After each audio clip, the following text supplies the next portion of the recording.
Hi అండి. Welcome back to Aswi cooks. ఈరోజు వీడియోలో మామిడికాయ పులిహోరని ఏ విధంగా తయారు చేసుకోవాలో తెలుసుకుందాం.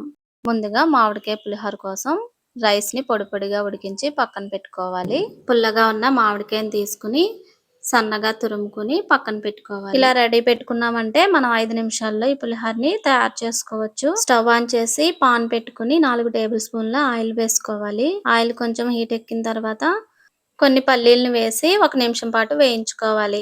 ఇవి వేగిన తర్వాత కొద్దిగా జీడిపప్పు, 1 టేబుల్ స్పూన్ శనగపప్పు, 1 టేబుల్ స్పూన్ మినపప్పు, 1/2 టేబుల్ స్పూన్ ఆవాలు, 1/2 టేబుల్ స్పూన్ జీలకర్ర వేసి 1 నిమిషం పాటు వేయించుకోవాలి.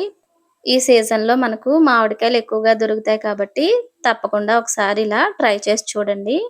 ఇప్పుడు చిన్న అల్లం ముక్కని చిన్న చిన్న ముక్కలుగా కట్ చేసుకుని వేసుకోండి. 4 పచ్చిమిర్చిని చేర్చుకుని వేసుకోవాలి.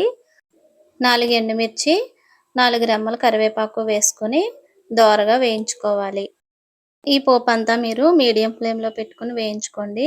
ఇలా దోరగా వేగిన తర్వాత స్టవ్ ఆఫ్ చేసుకుని కిందకి దించుకోవాలి. ఇప్పుడు ఈ పోపులో మనం ముందుగా ఉడికించి పక్కన పెట్టుకున్న రైస్ వేసుకొని 1/2 స్పూన్ పసుపు, మీరు తినే పులుపుని బట్టి మామిడికాయ తురుముని వేసుకోండి. పులుపు కొంచెం ఎక్కువ తినేవారైతే కొంచెం ఎక్కువ వేసుకోండి. ఇప్పుడు సరిపడా ఉప్పు వేసుకొని అన్నీ కలిసేటట్లుగా కలుపుకోవాలి. ఆయిల్ తక్కువ అనిపిస్తే ఆయిల్ కూడా వేసుకోవచ్చండి. టేస్ట్ చూసుకుని ఏమైనా తగ్గినట్లు అనిపిస్తే అడ్జస్ట్ చేసుకోవడమే.